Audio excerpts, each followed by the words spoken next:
So in this lesson, we are going to look at some properties of bonds, whether it is a covalent bond or an ionic bond. We're going to start out talking about covalent bonds. So in a bond, anytime something is chemically bond, there's a certain amount of energy required to form bonds and a certain amount of energy required to break bonds. That's called bond energy.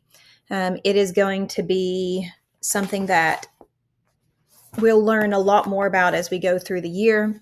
But for right now, just know that energy is required whenever we are breaking a bond. The way we memorize it is takes to break.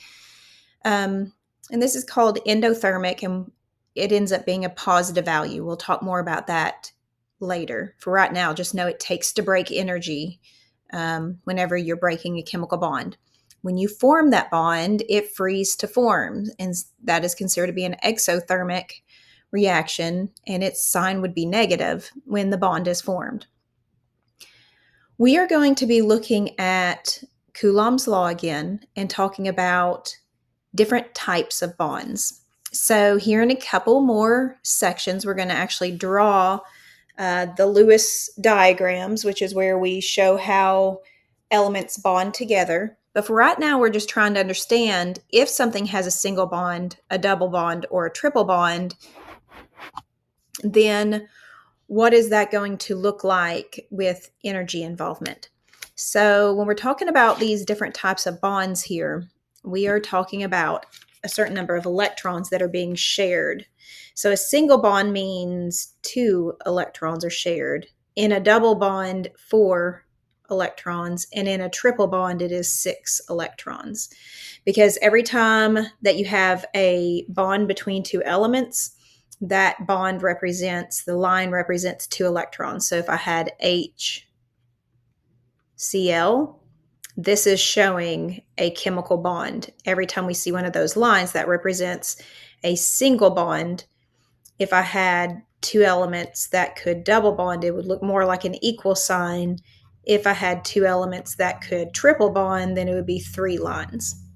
And so we're going to learn about these as we go through the next couple sections. For right now, you just need to understand single shares 2, double shares 4, triple shares 6. We're going to see a graph here in a minute. And this bond length, or the distance, is shown on the x-axis of the graph, and your energy is shown on the y-axis of the graph. We'll get to that graph in a couple minutes. Again, we're using Coulomb's law. So the attraction between atoms in a bond is caused by the size of the atom. Everything goes back to atomic radius.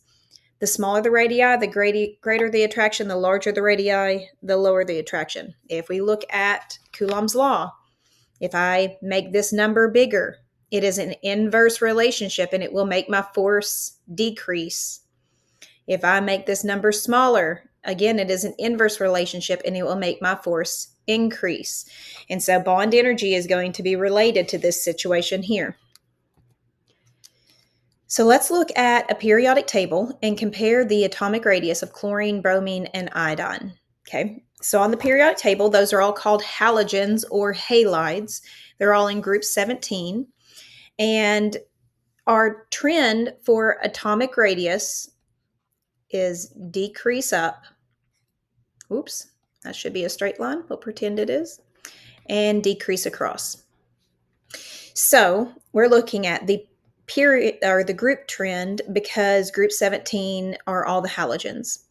So in this, the atom that is going to be smallest is going to be chlorine. Next is going to be bromine, and the largest one is iodine.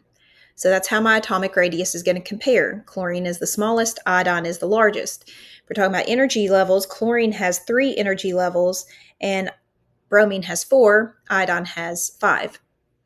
So then down here, this is how AP is going to do it. They're never going to expect you to know what these bond lengths are or what the bond energy is. They're going to give you data tables to tell you the information, and then we have to explain based on the relationship between the atomic size.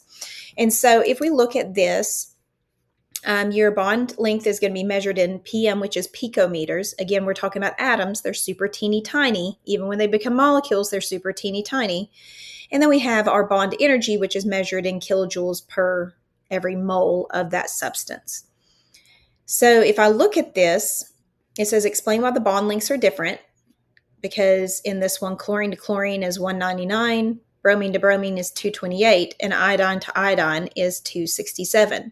So none of them have the same bond length, even though they're from the same group. And that's because they all have different atomic radius. I'll say radii. How does the size of the atoms formed affect the strength of the bond formed? So then this is where we want to look at that energy.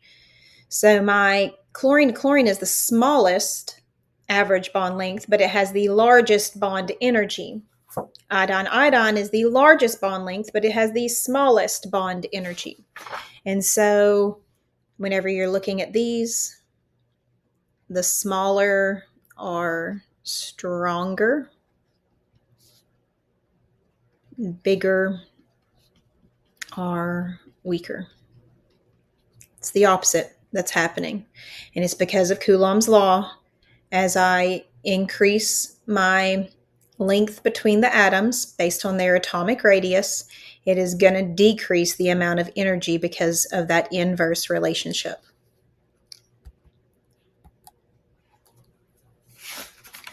This one is asking us to rank the following 3 bonds from weakest to strongest bond energy. Again, this is going to be looking at where they're at. So they're all H something, H something, H something. So hydrogen is not the thing that differentiates between these. It is the halogen that is involved. So for this one, it says from weakest to strongest. This is the opposite relationship. So we want to put whichever one is weakest first, and that's going to be whichever one of these has the largest atomic radius for the halogen. So again, if I look at the periodic table, the one that is biggest based on that decrease up trend is iodine.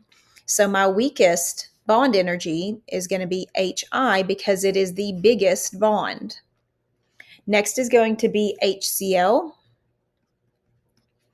And then the one that has the strongest bond energy is HF. And that's because fluorine has the smallest atomic radius, iodine has the largest atomic radius. So again, when we're ranking, we have to be careful and make sure that we understand that the strength of the bond energy is going to be stronger for our smaller atoms. So again, Coulomb's law still applies. That's a big deal, even when we're talking about multiple bonds. So if we look over here in our bonds, a single bond shares 2 electrons. That is going to be the longest length, weakest strength. Double bond is going to be in the middle. And then triple bond, which shares 3 pairs of electrons or 6 total electrons, is going to be the strongest bond, the shortest length. I always tell my students to think about this like I have rubber bands around these 2 atoms. If I have 1 rubber band, it's going to hold it together. If I put 2, it's going to squeeze them together. If I put 3, it's going to squeeze them even tighter. And so the more that the molecule is squeezed, the shorter the length, the stronger the bond energy.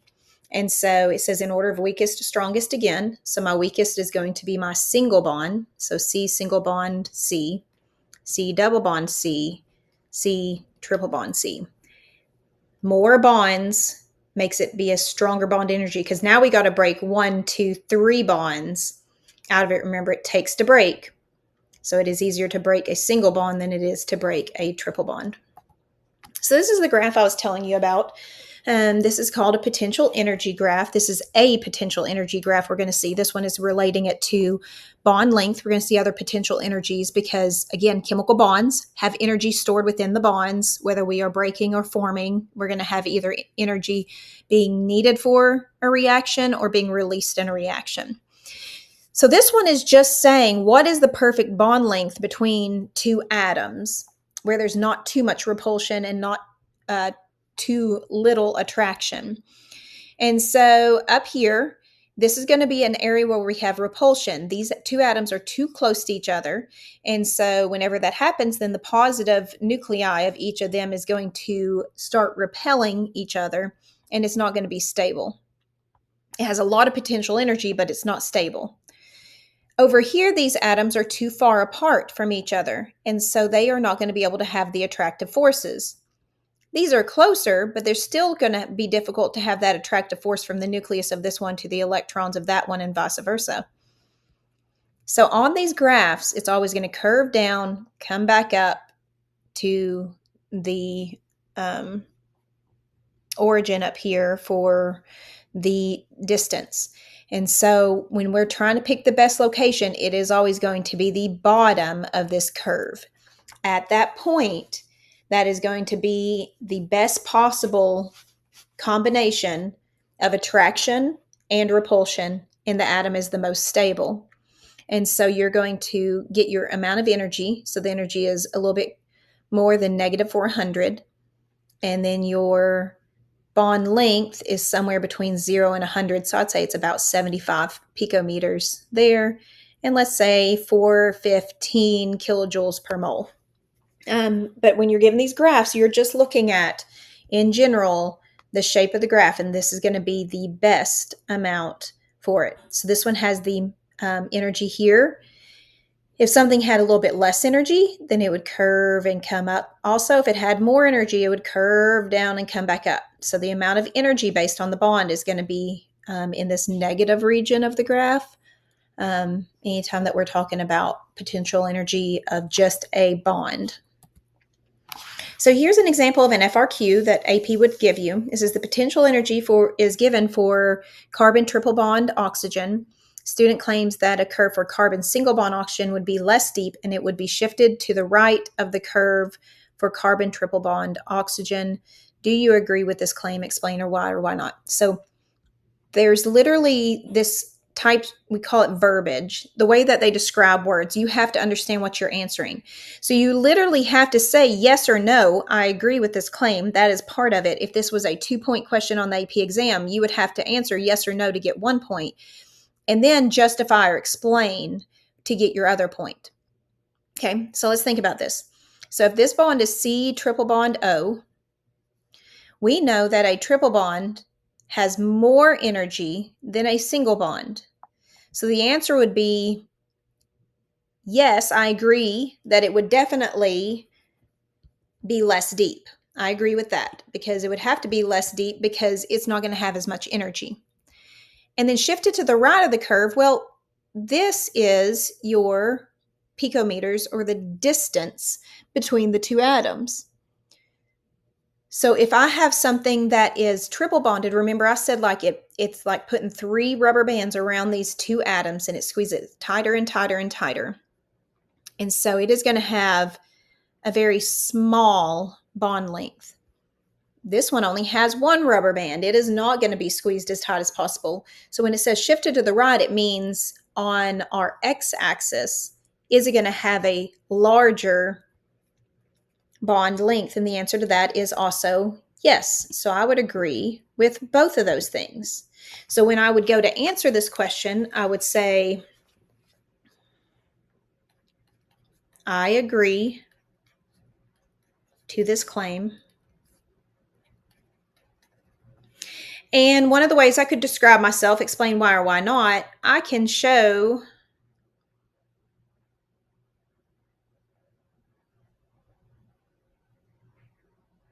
a terrible example of what I think it would look like. And I would show that this has less energy than a triple bond, and it has a longer bond length than the triple bond. So my explain why or why not would be what I just went through, that a single bond would have a larger bond length, but a smaller bond energy. And so you can describe that in a lot of ways. And AP is even okay with you explaining based on drawing your own curve. Next topic is not to do. So all of this topic has to do with covalently bonded things that are sharing electrons. So all these are talking about sharing electrons between two atoms, the bond length and the bond energy. This is now talking about ionic compounds, which are not sharing electrons. They are transferring and becoming ions. This is called lattice energy. It's the energy needed to separate ions in an ionic compound. The larger your ions, the smaller the radii can cause more attraction between ions. We are still talking about Coulomb's law. It is going to interrelate with all these things. So when I talk about charges, I'm saying maybe instead of having +1, -1, I have +2, -1. That would make my force increase, which is going to be related to the amount of energy I need to be able to break that force of attraction. If I am talking about my size of my atom, again, smaller radii is going to make my force increase.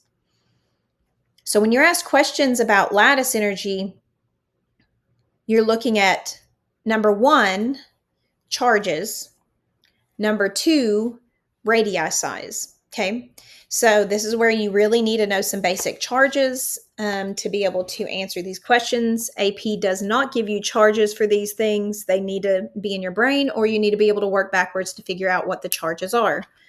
So in KF, I know that fluorine is a -1, potassium is a +1 because it's in group 1. KF2, fluorine is still a -1, but calcium is in group 2, so it is a +2. So which one would have a greater lattice energy? If I increase my charges, I increase my force. I increase my charges, so CaF2 is going to be the one out of these two pairs that has the larger energy. Now in this one, I have +1 for rubidium, -1 for fluorine, because this is in group 1. We already did this one. Potassium is +1, fluorine is -1. So the charges are the same. So I can't look at this to help me with this question. It's going to be based on the size of the atom. Well, fluorine is the common factor between the two, so I need to look at what differentiates it. So I have rubidium and have potassium. Again, this trend is decrease up, decrease across.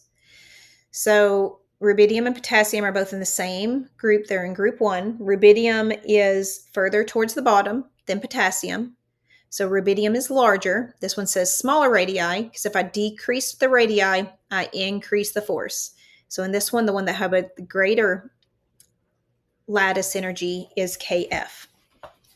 And so on these questions, the name of the energy is different because the way that they bond is different. And so you need to be sure that you understand they're relating back to the chemical bond energy, but they don't have the same chemical bond. We call lattice energy, and we'll talk more about that in the next unit. We'll talk more about the structure of the lattice energy in that section, and we'll talk about why it's called a lattice. And then if we're talking about covalent compounds, we just refer to it as bond energy, and it's based on, is it single, double, triple, or the size of the atom. So on this one, it's always looking at the size of the atom, because in covalent compounds, they aren't charged. And so we're only looking at the size of the atom. Whereas in this one, it could be either of them depending on the situation. It could be the charges, or it could be the size of the atom. It depends on the situation.